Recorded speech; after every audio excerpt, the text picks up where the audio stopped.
삶을 포기하지 않고 이겨내는 사람, 또 반면에 또 삶을 포기하는 사람.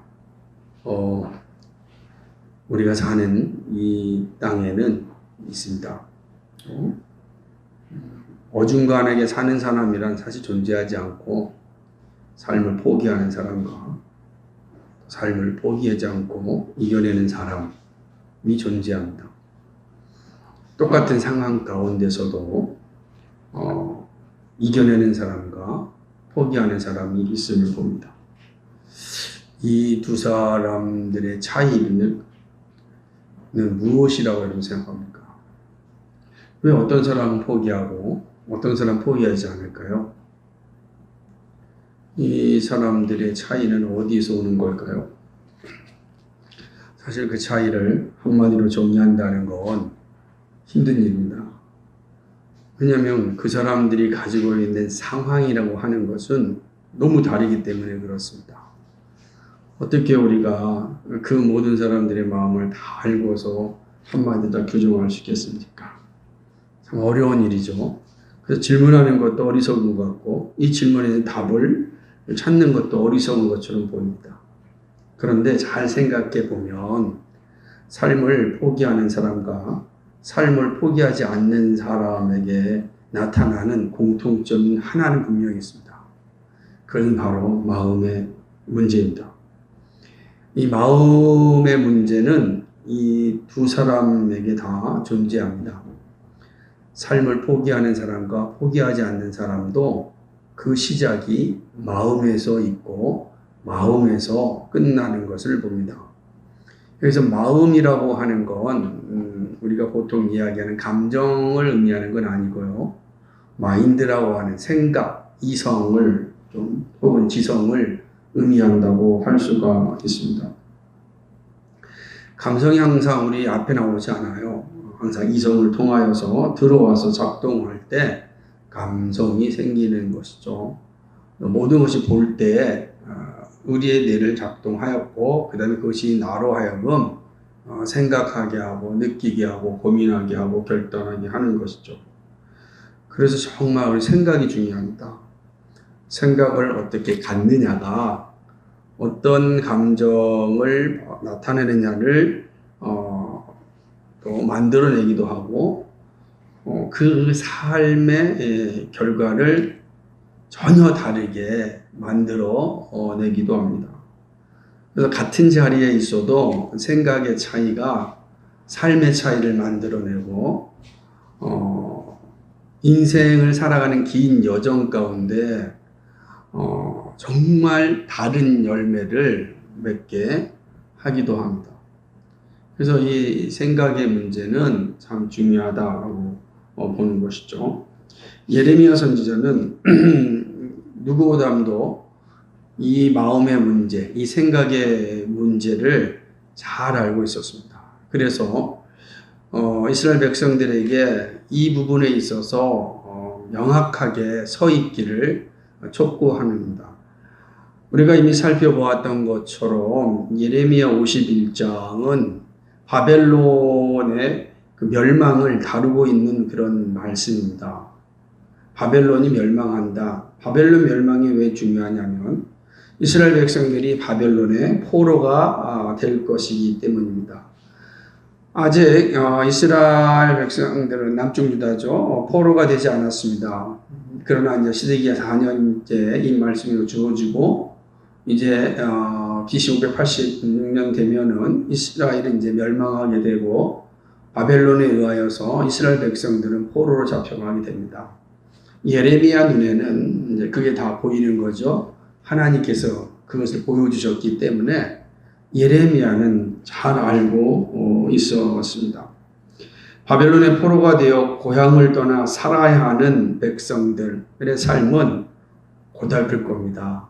어려울 겁니다. 힘들 겁니다. 그것도 1년, 2년도 아니고 10년, 20년도 아니라 70년이라는 세월을 어떻게 바라볼 수 있겠습니까?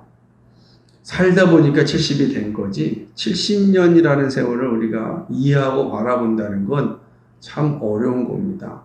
70년 뒤에 어떤 일이 벌어질지 어떻게 알겠습니까? 아무도 모르는 일인 것입니다. 포로 생활이 길어지면 길어질수록 사람들은 자신을 포기합니다.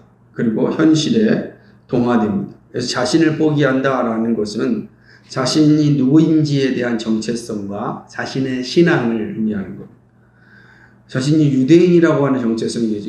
이스라엘 백성이라고 하는 선택된 백성이다라고 하는 정체성. 그리고 하나님을 유일신으로 믿고 섬기는 그런 신앙. 이 모든 것들이 다 무너질 수 있습니다. 그 시대의 문화, 바벨론 문화에 젖어들기 시작하면 더 이상 하나님이 보이지 않습니다. 바벨론 문화는 이스라엘 문화보다는 월등히 앞선 문화였고 화려한 문화입니다. 그리고 사람의 본성에 잘 맞는 문화입니다.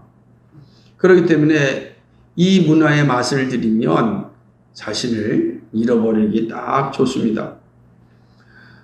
포로 생활이 길어지면 그렇게 되는 거죠.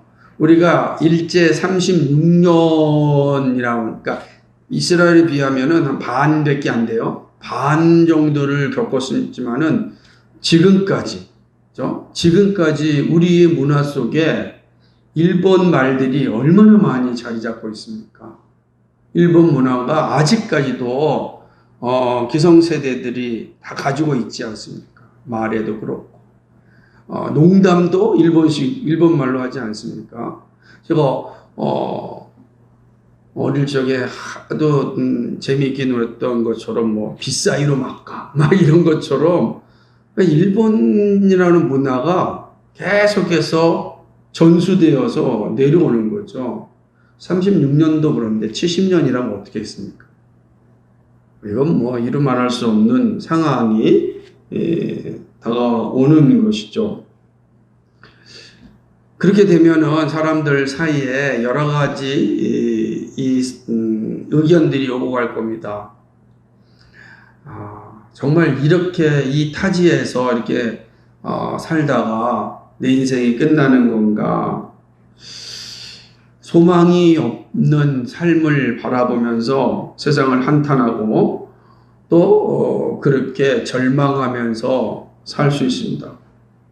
어차피 뭐 의미도 없는데 열심히 살아야 될 이유가 어디 있는가? 내가 아무리 애를 쓴다고 해도 뭐 이 포로된 시민 백성으로서 어떤 걸 기대할 수 있을까? 만약에 그걸 기대한다고 한다면 나의 모든 것을 다 포기해야 되는데, 그래서 우리 예를 들어 사람에서 가면 다니엘 같이 이런 사람들처럼 다 포기해야 하나님이 쓰시는데 이 모든 백성들에게 그런 동일한 신앙이 있는 것도 아니고 그래 얼마나 힘들겠습니까?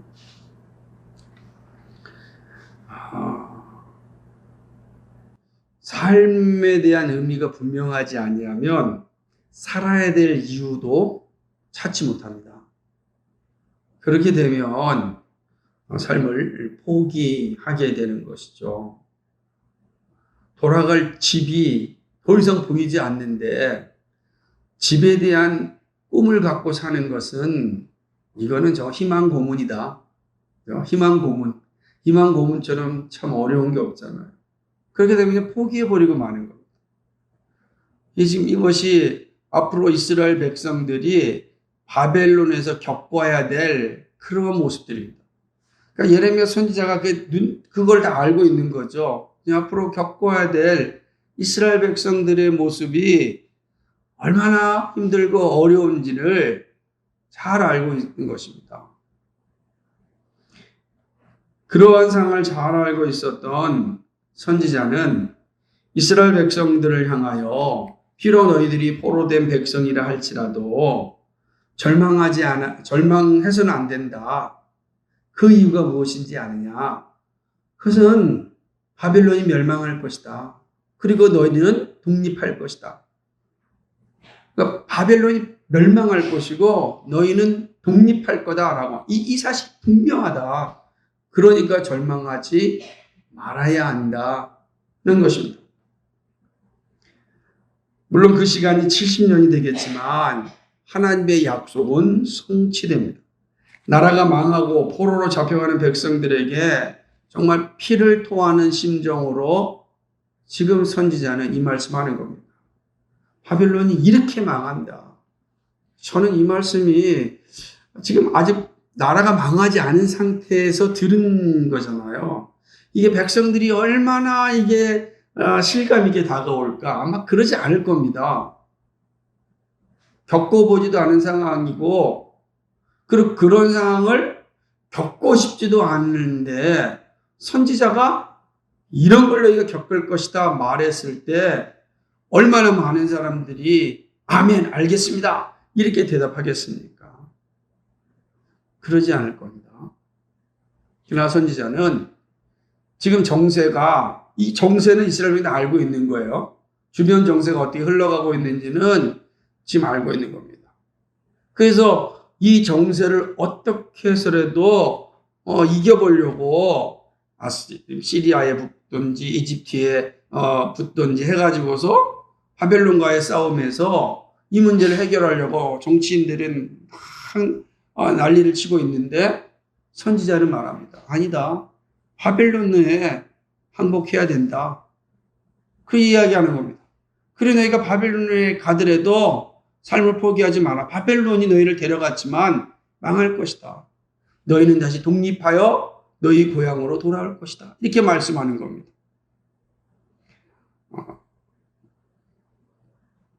아주 현실적으로 들리는 말씀은 아니지만 그러나 선지자는 그들을 향한 이스라엘 백성들을 향하여서 정말로 강하고 담대하게 이 말씀을 전하는 것입니다.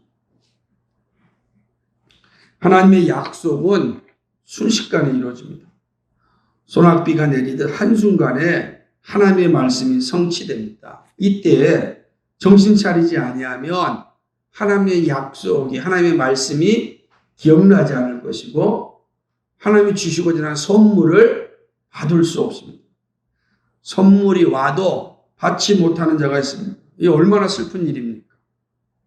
독립이 왔는데 독립의 기쁨을 누리지 못하는 거예요. 하나님 나라가 왔는데 하나님 나라를 소유하지 못하는 겁니다. 이거 얼마나 참 비참한 일이고 슬픈 일이겠습니까? 하나님이 예비한 선물을 받으려면 어떻게 해야 되겠는가? 마치 소낙비처럼 내리는 그 하나님의 은혜를 누리려면 어떻게 해야 하겠는가? 오늘 50절 말씀에서 이 예레미야 선지자가 그 답을 주고 있는 겁니다. 바벨론이 무너졌을 때 이스라엘 백성들이 가지고 있어야 할 태도가 무엇일까? 제국이 갑자기 무너지는 것은 엄청난 사건입니다. 갑자기 제국이 무너졌을 때 이때 하나님의 뜻을 따르려면 어떻게 해야 할까? 여러분 생각해 70년 동안 제국에서 살았는데 그 제국이 무너졌어요. 그 무너지는 현상 가운데 정말 하나님의 뜻을 바르게 알고 하나님 뜻에 순종하려면 어떻게 해야 할까요? 선지자는 아직 나라가 망하지 않은 상황 가운데 이스라엘 백성도 아직 포로로 잡혀가지 않은 상황 가운데 70년 후에 바벨론이 갑작스럽게 멸망한 그 상황을 두고서 말씀합니다. 말씀하는 거죠. 정말 중요한 겁니다. 이 말씀을 가슴에 가지고 있어야만 갑작스럽게 이루어지는 그 사건 가운데 하나님의 뜻을 바르게 이해하고 하나님의 뜻에 순종하며 살아갈 수 있습니다. 이것은 오늘 우리에게 동일한 그런 말씀입니다. 우리의 삶 속에 뜻하지 않은 갑작스러운 사건들이 일어날 때에 그때에 하나님의 뜻을 발견하고 절망하지 않고 하나님의 뜻에 순종하려면 어떻게 해야 되겠는가? 이것이 오늘 이 예레미야 선지자가 50절 말씀을 통하여서 이스라엘 백성들에게 주시는 것이고 오늘 우리에게 주시는 말씀입니다. 그 교훈을 차례대 생각해 봅시다. 첫째는요, 항상 떠날 준비를 해야 합니다. 때가 올 때 머뭇거리지 않고 떠날 수 있습니다. 그러니까 항상 떠날 준비를 해야만 때가 왔을 때에 머뭇거리지 않습니다. 주신 이도 하나님이시고 취하신 이도 하나님이시다 라는 이 욥의 고백이 우리에게 분명히 있어야 합니다. 바벨론이 무너졌을 때 즉시로 떠나야 합니다. 머뭇거리면 안 되는 것이죠. 그러면 하나님이 주시는 은혜를 누릴 수 없는 겁니다. 그러려면 어떻게 되겠어요? 항상 떠날 준비를 하고 있어야 되는 거예요. 몇 년 동안요? 70년 동안. 여러분, 이게 정말 중요한 겁니다. 항상 준비를 하고 있어야 됩니다. 항상. 언제 어떻게 하나님께서 우리를 부르실지 모릅니다. 항상 준비하고 있어야 된다. 70년 동안의 모든 생활 터전을 버릴 수 있어야 합니다. 그래야 정말로 고향으로 돌아가는 겁니다. 고향으로 가기 위해서는요, 타향의 것들을 버려야 되는 거예요. 버리지 아니하면 고향으로 갈수록 타향이 잠깐 좋으면 고향으로 갈 수가 없습니다. 본향으로 갈 수가 없다는 거죠. 서성거리거나 머뭇거리면 안 됩니다. 아무리 즐겁다 할지라도, 아무리 좋다 할지라도 가야 합니다. 안 그렇겠습니까? 70년 동안 모든 걸 다 준비하며 살았던 사람들 아닙니까? 1, 2년이 아니잖아요. 1, 2년이. 그죠? 1, 2년이 아니에요. 모든 재산이 다 거기 있고요. 그죠? 70년을 살았으니까.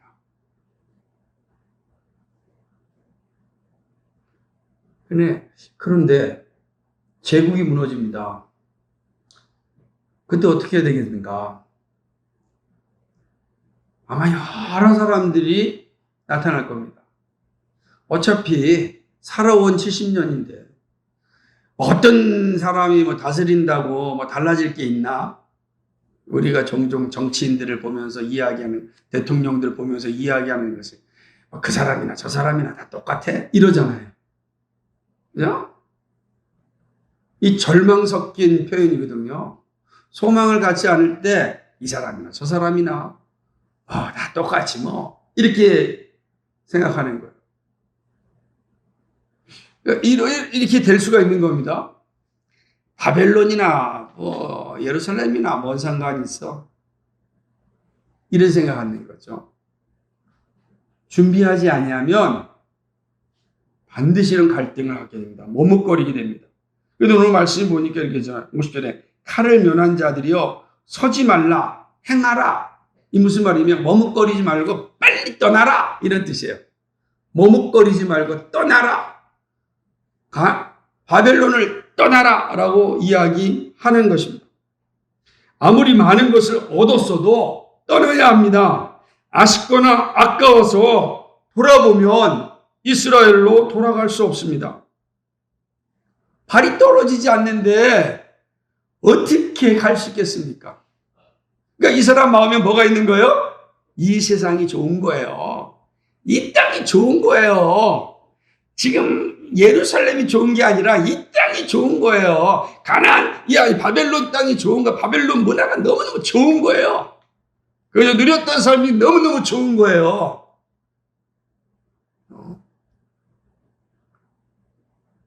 아깝잖아요. 어떻게 내가 살아왔는데, 내가 여기서 어떻게 살아서 이 재산을 읽었는데, 내가 어떻게 살아서 내 집을 샀는데, 내가 어떻게 살아가지고 이 높은 자리에 왔는데, 이런 것들이 가득 차면은 뭐하러 다시 저 먼 길을 또 떠나겠습니까? 예루살렘에서 바벨론이 옆 동네가 아니란 말이에요. 옆 동네면 그냥 가도 되지. 옆 동네가 아니에요. 하염없이 먼 길을 와야 돼. 그 오는 길 가운데 또 수없이 많은 사람이 죽습니다. 그 먼 길을 와야 돼. 지금처럼 비행기 타고 오는 것도 아니고 일일이 걸어서 와야 되는데 가고 싶겠습니까? 가야 되겠습니까? 준비하고 있으라는 거야. 서지 말고 떠나라. 항상 준비를 해야, 떠날 준비를 해야 떠날 수 있습니다. 이 사실을 가르쳐 주는 겁니다. 이게 이제 예레미야 선지자가 지금 바벨론으로 잡혀가는 포로된 삶을 살아야 될 이스라엘 백성들을 향하여서 항상 떠날 준비를 하고 살아라. 몇 년 동안요? 70년 동안. 여기는 내 집이 아니다. 내 집은 여기가 아니다. 내 고향은 여기가 아니다. 나는 여기 포로로 잡혀왔다. 내 집은 예루살렘이다. 내가 살 곳은 예루살렘이다. 이 강한 거죠. 이게 분명해야 바벨론에 동화되지 않는 거예요. 바벨론에 살지만 바벨론인이 되지 않는 거예요. 예수님께서 말씀하신 듯이 세상에 살지만 세상에 속하지 않는 거예요. 바벨론에 살지만 바벨론에 속하지 않는 거예요. 이 사실을 말씀. 두 번째 교훈은요. 하나님을 늘 생각해야 됩니다. 하나님을 생각하지 아니하면 이방신에 사로잡힙니다. 오늘 말씀에 보니까 원방에서 여호와를 생각하라 그랬어요.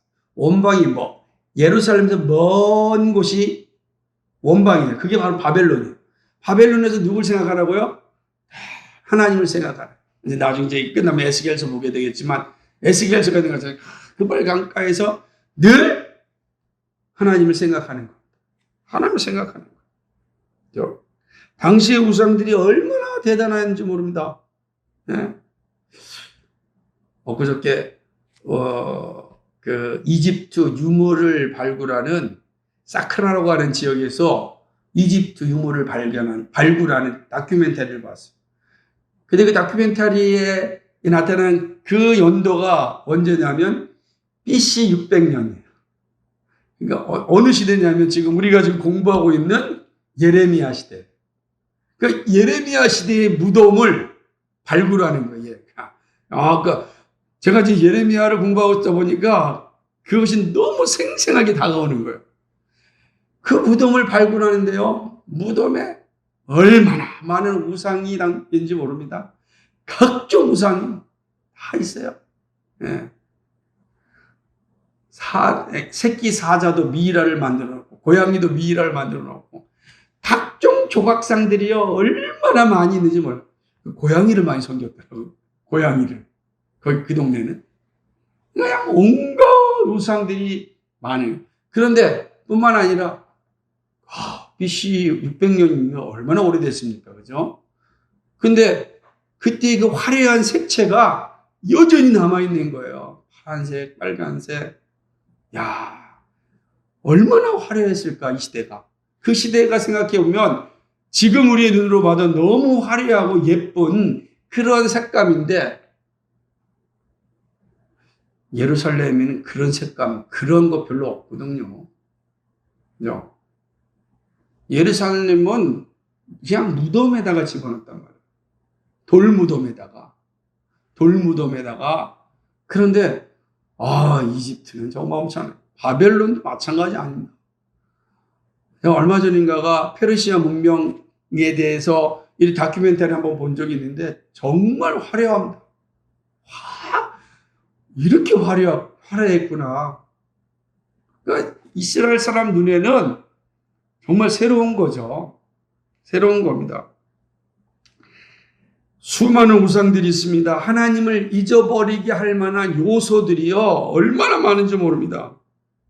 맞아. 그래서 생각하지 않으면 반드시 동화되는 거예요. 우리 종종 우리말에 있잖아요. 먼 친척보다 가까운 이웃사촌이 더 좋다고. 그죠? 왜 그렇죠? 멀리 떨어져 있는 친척입니다. 형제인데 만나지도 않는데 가깝겠어요? 가까이 사는 사람이죠. 안 그렇겠습니까? 제가 일주일 동안 제일 많이 만나는 사람 가운데 우리 가족 빼놓고 우리 배민숙 집사님 적어도 하루에 거의 일주일에 일주일 다 볼 때도 있고요. 그런데 우리 친척은 1년 가야 한 번 보잖아요. 그러니 가까운 게 있겠습니까? 그런데 만약에 생각하지 않으면 어떻게 되겠어요? 그냥 잊어지는 겁니다. 잊혀지는 거예요. 멀리 있는 친척이 자녀들 결혼식 소식 안 알려주면 모르는 거예요. 그게 끝나는 겁니다. 네. 저도 시골에서 같이 있던 우리 큰할아버지, 큰아버지 사촌들이랑 정말 중학교 때 재밌게 지냈거든요. 고등학교 들어가면서부터 지금까지 한 번도 연락을 해본 적이 없습니다.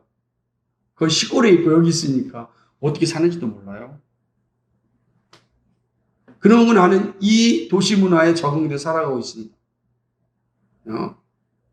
옛 추억이죠.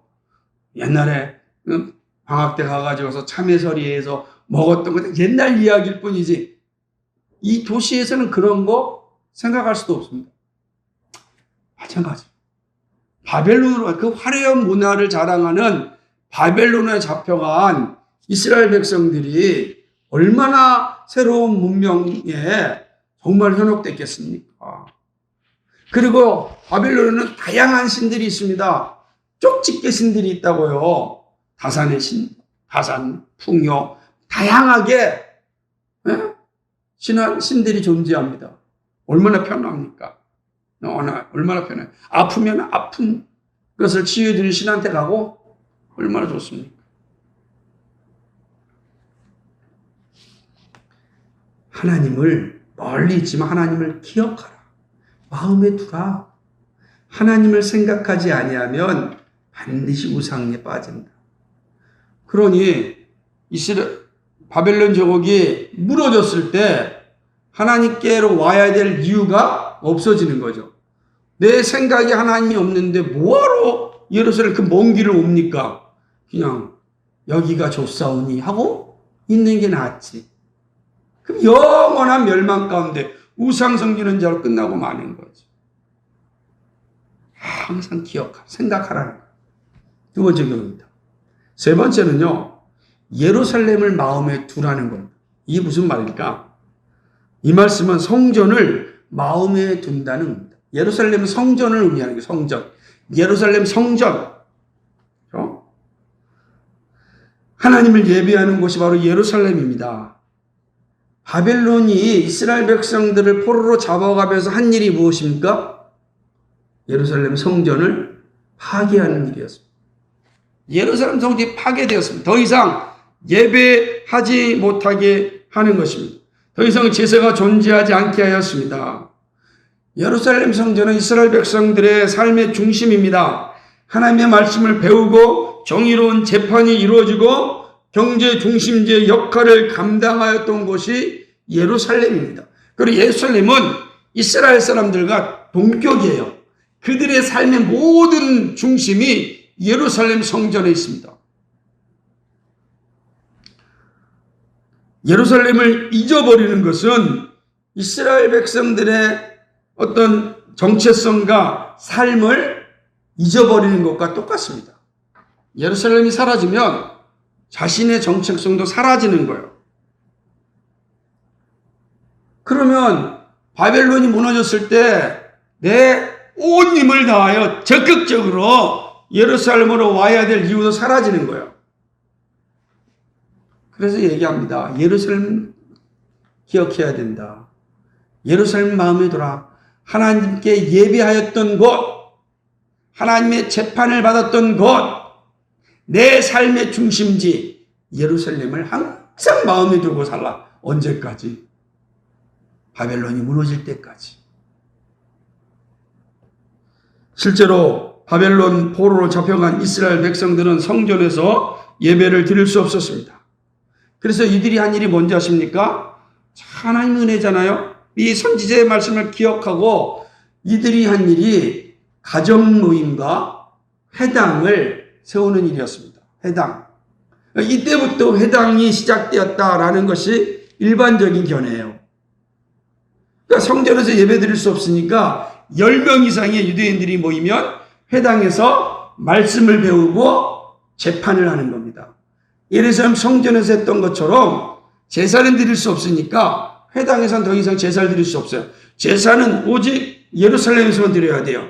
그런데 이들은 늘 예루살렘을 기억하려면 어떻게 되겠습니까? 말씀을 기억해야 되잖아요. 그래서 회당을 세우는 겁니다. 회당이 세워집니다. 바벨론 곳곳에 회당이 세워집니다. 거기서 하나님의 말씀이 낭독되어지고 이스라엘 백성들이 교육이 이루어지는 거예요.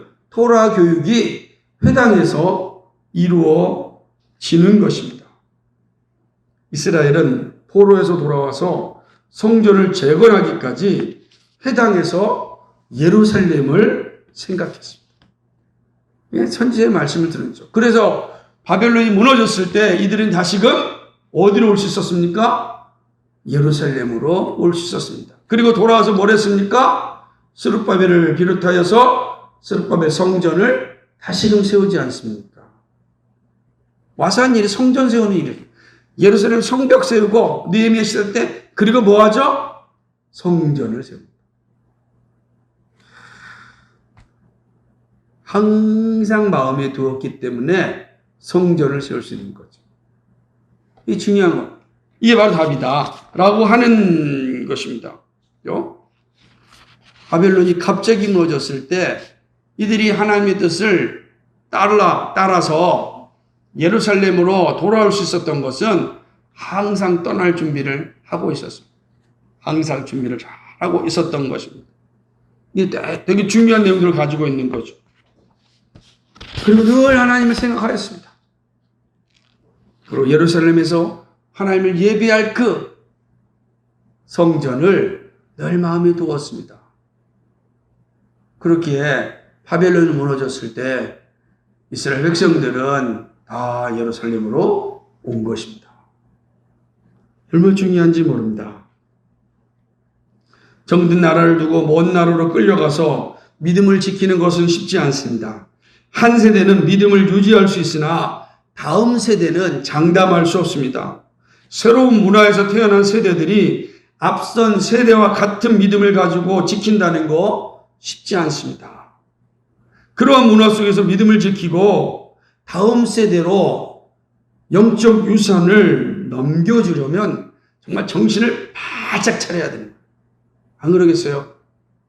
그래, 우리는 할 수 있잖아요. 나는 할 수 있어요. 그런데 다음 세대는요, 전혀 다른 문화 속에서 자라, 바벨론에서 태어나서 바벨론 문화에서 교육을 받고 바벨론 음식을 먹으면서 살았던 저들은요, 나와 같은 신앙을 유지할 수 있을까요?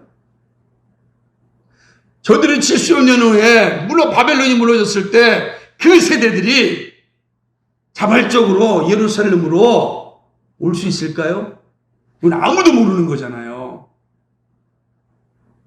예레미야 얘기하는 겁니다. 이 사실을 분명히 얘기하는 겁니다. 믿음의 유산이 남겨지지 아니하면 예루살렘은 재건될 수 없습니다. 예루살렘의 재건은 믿음의 유산이 남겨질 때 가능해지는 것입니다. 예레미야 선지자는 그 길을 알려주고 있습니다. 비록 주전 586년경에 주신 말씀이지만 저는 이 말씀이 우리 시대에 정확하게 적용되는 말씀이라고 생각합니다. 우리는 물리적 포로가 되진 않았습니다. 그런데요, 사상과 문화의 포로가 되었습니다. 긴 시간 동안 현대 문화에 사로잡혔습니다. 정말요. 긴 시간 동안. 독일의 철학자 니체, 그 이전에 있었던 프랑스 혁명부터 시작된다면 참으로 긴 시간 동안 시작된 이 현대 문화에 우리가 다 점령당하고 말았습니다. 포로가 되었습니다. 프랑스 혁명가 니체를 통해서 이루어진 일이 무엇입니까? 철저하게 신앙을 배격하는 일이었습니다. 이성을 삶의 주인으로 세우는 일이었습니다. 하나님 없는 이 휴머니즘이 바로 우리의 기준이다. 이것이 서구 문화였고 그 문화가 지금 우리를 거의 점령하고 말았습니다. 성경의 기준이 무섭게 약화되었습니다. 모든 것이 사회학적이고 초인권적으로 바뀌고 있습니다. 점점 젊은 세대들이 신앙을 갖지 않는 무신론 시대가 성큼성큼 다가오고 있습니다. 어떠한 조사를 보니까 젊은 세대 가운데 82%가 나는 종교를 갖지 않겠다 이랬습니다. 종교를 갖겠다 하는 게 한 10몇 프로밖에 안 되고 종교를 갖지 않겠다라는 게 82%를 젊은 세대가요. 완전히 이 땅의 사회학적 기준에 초인권적 기준에 영혼들을 다 빼앗겨 버렸습니다. 포로가 되었다는 것입니다. 젠더라는 사회적 용어가 성경의 남녀의 기준을 허물고 있습니다. 모든 사람들이 자연스럽게 젠더라고 얘기합니다. 각종 언론을 통해서 이야기합니다. 예? 어른들도 이제 젠더라는 말을 듣습니다. 그 젠더라는 말을 쓰지 않으면 시대에 뒤처진 인간처럼 비춰지는 시대가 되었습니다. 이제 완전히 점령당하고 만 겁니다. 성경이 말하는 남녀는 사라지고 말았어요. 이제 기준이 젠더예요. 남녀가 아니고 사회적 성이 마치 기준인 것처럼 우리에게 다가왔습니다. 남자와 여자로 이루어진 가정의 존재가 사회적 다양성으로 변하고 있습니다. 그렇죠? 사회적 다양성. 멋지지 않아요? 말은 사회적 다양성이라. 사회학 기준이 자연스럽게 우리의 기준으로 침투하고 있는 시대입니다. 시대의 문화의 포로가 되어버렸음을 인정하지 않을 수 없습니다. 오랜 시간 동안 문화를 지배하였던 세력들이 거의 완성 단계에 들어온 것이 아닌가 생각합니다. 적어도 우리나라는 90년대에 이 문화 세력, 네오 막시즘이라고 했던 시대, 아니면 포스트 모더니즘 시대, 이들이 문화를 점령하자라고 구호를 외쳤을 때 다들 그게 뭐 중요하냐라고 생각했습니다. 근데 지금은 우리 시대는 거의 다 포스트 모더니즘에 다 사로잡히고 말았습니다.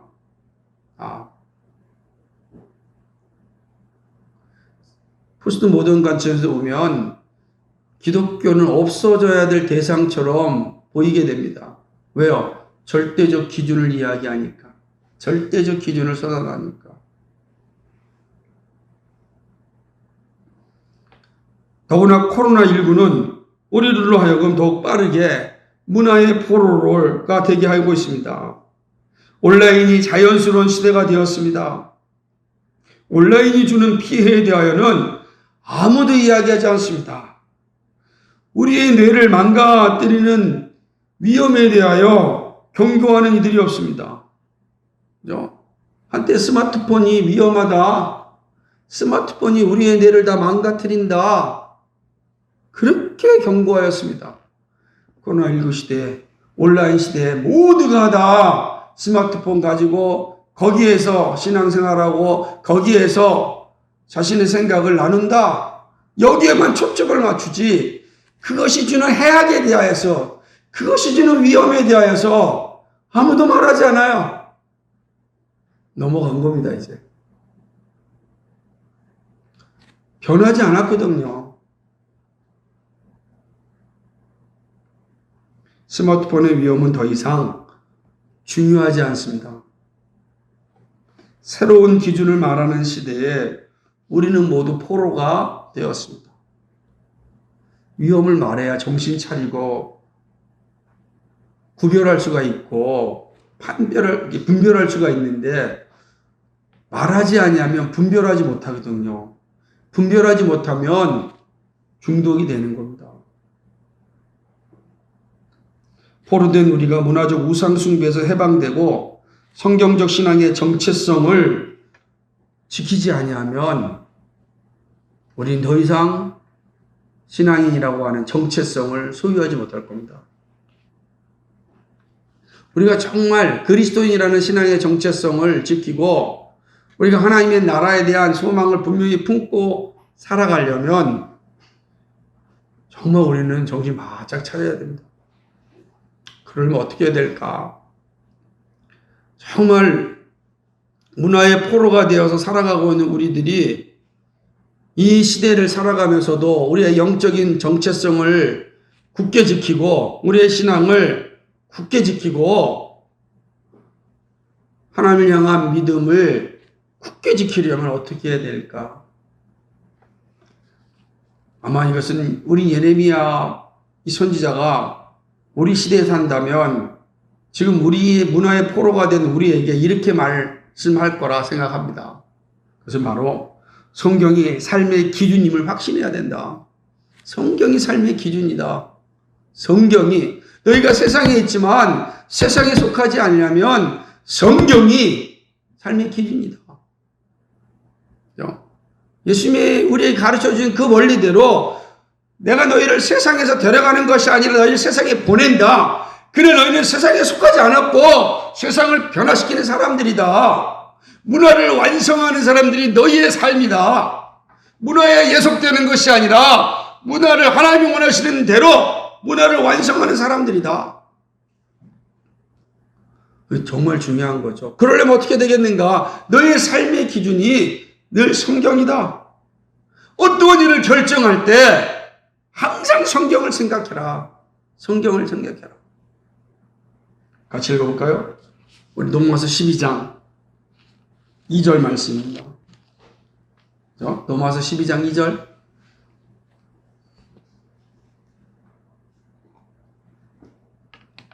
시작, 같이 읽습니다. 시작. 너희는 이 세대를 본받지 말고 오직 마음을 새롭게 함으로 변화를 봐라. 하나님이 선하시고 기뻐하시고 온전한 뜻이 무엇인지 분별하도록 하나. 하나님의 뜻을 분별하라. 말씀이 너의 기준이다. 너희가 이 세대에 살지만 이 세대를 떠나는 것이 아니다. 이 시대에 살지만 이 시대를 본받지 말고 하나님의 뜻으로 이 시대를 살아가야 한다. 얼마나 힘들고 어려운 일인지 아시겠습니까? 이게 쉬운 일이 아니란 말이에요. 쉽지 않은 거죠. 어떻게 포로된 백성이 쉬운 삶을 살 수 있겠습니까? 포로된 백성이, 식민지 백성이 어떻게 그 시대의 주류 문화와 싸우면서 자신의 신앙을 지킬 수 있겠습니까? 쉬운 게 아니에요. 근데 지켜야만 본향으로 갈 수 있는 겁니다. 지켜야만. 그 일은 다른 것이 아니라 성경이 삶의 기준이 됨을 항상 기억해야 됩니다. 무슨 일이든 하나님의 뜻이, 하나님의 뜻을 잘 분별하는 것입니다. 하나님의 뜻이. 하나님의 뜻이 무엇일까? 그래서 무엇을 하든, 그것이 크든 작든 항상 하나님께 질문해야 됩니다. 하나님께 질문하는 것. 그리고 말씀을 통하여서 그 길을 찾아야 됩니다. 그것이 시간이 많이 필요하겠죠. 당장 주어지는 것이 아닐 수 있겠죠. 그러나 그 일을 해야 됩니다. 그래야 우리가 이 세상에 빠지지 않고 우리의 신앙을 지킬 수 있습니다. 두 번째는요. 삼위 하나님을 아는 일과 고백하는 일을 쉬지 말아야 됩니다. 제가 강조합니다. 삼위 아는 일과 고백하는 일. 알고 고백하고 알고 고백하는 것을 쉬면 안 되는 거예요. 현대 문화의 무서운 무기는 우리로 하여금 인생을 생각하는 것과 내세에 대한 소망을 없애는 겁니다. 더 이상 하나님 나라에 대한 소망을 갖지 않게 하는 것입니다. 오직 현실에 충실하라. 네가 중요하다. 현실에 충실하라. 너 자신이 하는 게 중요하다. 이렇게 이야기합니다. 너 자신이 중요하다. 다른 사람의 생각이 중요하지 않고 네가 생각하고 네가 결단하는 것이 중요하다. 이야기합니다. 누가 이런 말 자주 합니까 지금? 네? BTS가 아주 그냥 난리지 않습니까? 네가 결정하고 네 행동하는 게 중요하다. 다른 사람들이 너의 삶의 결정에 끼어들지 않게 하고 너가 결정해라. 얼마나 멋집니까? 더 이상 하나님 필요 없습니다. 내가 결정하면 되는 겁니다. 마침 그 90년대에 박찬호 선수를 보는 기분이에요. 요즘 세대를 보면 BTS를 볼 때. 제가 책에도 그런 내용 썼는데 박찬호가 한참 메이저를 공을 잘 던질 때 한국에 와가지고서 이렇게 팬 사인회를 했었어요. 이렇게 현대백화점인가 거기서 했는데 한 아이 어머니가 와가지고서 박찬호한테 사인볼을 받으면서 부탁했다는 거예요. 우리 아이에게 좀 공부 좀 하라고 말 좀 해주면 안 되겠냐. 왜 그러니까 다른 사람 말은 아무도 안 듣는데 박찬호 선수의 말이라면은 띠고 따르겠다는 거예요. 야, 하나님도 필요 없고 부모도 필요 없고 그때 제가 그 기사를 읽으면서 제 책에다가 그 기록했었는데 시대의 문화가 우리를 이렇게 만든다. 그 시대마다 문화의 우상들이 우리의 영혼을 잠식해 갑니다. 하나님의 뜻으로 생각하지 않고 분별하지 않고 그 시대의 아이콘들이 우리를 이끌어가는 것이죠. 현실에 충실하라는 것은요, 내세를 생각하는 것을 멈추게 만듭니다. 오히려 내세를 생각하는 것이 교회를 타락하게 만들었다고 거짓 말하고 있습니다. 인생과 하나님 나라에 대한 소망을 없애면 더 이상 삼위 하나님이 필요가 없어집니다. 무신론으로 살게 합니다. 이처럼 무서운 독이 없습니다. 안 그러겠습니까? 현실에 충실한 사람에게 하나님의 나라가 무슨 의미가 있겠습니까? 이 땅의 것을 부여잡고 사는 게 중요하죠. 아까운 거 놓지 말고 악착같이 부여잡고 살아야죠. 하나님 나라가 어디 있다고? 그러니까 살아가는 거예요. 다 무신론자죠. 교회에 있어도 무신론자로 살아가는 거예요. 정말 무서운 독이죠. 이 독이 지금 거의 점령하고 있습니다. 각종 문화를 통해서. 그러므로 항상 삼위 하나님을 아는 일과 고백하는 일을 계속해야 됩니다. 그래야 시대의 아이콘도 제대로 즐길 수가 있는 겁니다. 그렇죠? 제대로 분별할 수 있다는 뜻이에요. 세 번째는요, 우리가 늘 강조하듯이 본래의 교회를 마음에 간직해야 합니다. 아무리 코로나가 기승을 부리고 문화적 다양성이 교회를 침투하여도 마음에 간직할 것은 본래의 교회입니다. 이스라엘 백성들이 예루살렘을 마음에 두었듯이 오늘 우리들은 늘 본래의 교회를 마음에 두어야 합니다. 성경이 우리에게 가르쳐줬던 그 본래의 교회, 믿음의 선진들이 목숨 걸고 지켰던 그 본래의 교회, 언약도들이 목숨 걸고 지켜줬던 그 본래의 교회, 그 본래의 교회가 늘 우리가 돌아갈 곳이에요. 늘 마음에 두어야 되는 건 본래의 교회. 비록 어렵고 힘든 상황 가운데 내가 떨어져 있지만 그러나 내가 기대하고 소망하고 바라볼 것은 본래의 교회입니다. 코로나로 인하여 온 성도들이 함께 모여 예배할 수 없는 상황이지만 늘 내 마음 가운데 간직하고 있어야 될 것은 본래의 교회를 생각하는 겁니다. 그래야 갑자기 코로나가 사라졌을 때 방황하지 않고 즉시 세상을 떠나서 하나님께 나와 예배할 수 있는 겁니다. 그렇지 않으면 지금처럼 좋아하던 것에 머물게 됩니다. 그냥 바벨론에 머무는 거예요. 바벨론에 머물게 돼요. 얼마나 좋았습니까? 편하고 쉽고 좋은 문화에 머문다고요. 각종 편리한 문화적 도구를 사용하면서 그 자리에 주저앉는 겁니다. 지금 많은 분들이 걱정하는 것은 정말 코로나가 끝났을 때 지금 30, 40대 젊은 세대들이 교회로 다시 돌아올 수 있을까? 염려가 가득하고 있어요. 그 마음 너무 이해가 됩니다. 제가 통계를 보지 못해서 모르겠어요. 바벨론이 멸망했을 때 전부 다 돌아왔는가? 바벨론에서 태어난 이스라엘 백성들이 몇 명인가? 그 제가 통계가 없으니까 모르겠어요. 전부 다 돌아왔는가? 돌아오지 않았을 겁니다. 그런데 놀라운 것은 돌아온 사람들을 통하여 하나님의 나라가 이어졌습니다. 하나님의 나라는 그런 사람들을 통하여 세워지는 겁니다. 사랑하는 여러분, 우리가 무엇을 기억할 것인지, 우리가 무엇을 마음에 둘 것인지 항상 인식하면서 이 현대 문화의 포로 속에서 우리 사로잡혀서 죽지 말고 싸워 이겨내야 됩니다. 정말 하나님의 나라를 이 땅에 온전히 세우는 일에 정말 우리가 온 힘을 다해야 합니다. 예레미야 시대, 바벨론 포로 시대 때 이스라엘 백성들이 가졌던 그 정신이 그대로 우리 시대, 우리의 현실 속에서 동일한 관점으로 이 정신을 가졌으면 좋겠습니다. 그것이 사는 길입니다. 이 일에 함께 전투하며 나아가는 우리 모두가 되기를 주님의 이름으로 축복합니다. 거룩하시고 자비하신 아버지 하나님, 고맙고 감사를 드립니다. 현대 문화의 포로가 되어 살아가고 있는 우리의 현실을 봅니다. 정신 차리지 아니하면은 우리도 이 현대 문화 속에 사로잡혀서 이 우상 가운데 살다가 영원한 지옥 형벌 가운데 떨어지고 말 것입니다. 하나님 아버지, 선지자가 이스라엘 백성들에게 이야기하였듯이 항상 떠날 준비를 해라고 말씀하였듯이 항상 하나님을 기억하고 예루살렘을 기억하라고 이야기했듯이 우리 시대 우리의 모습을 봅니다.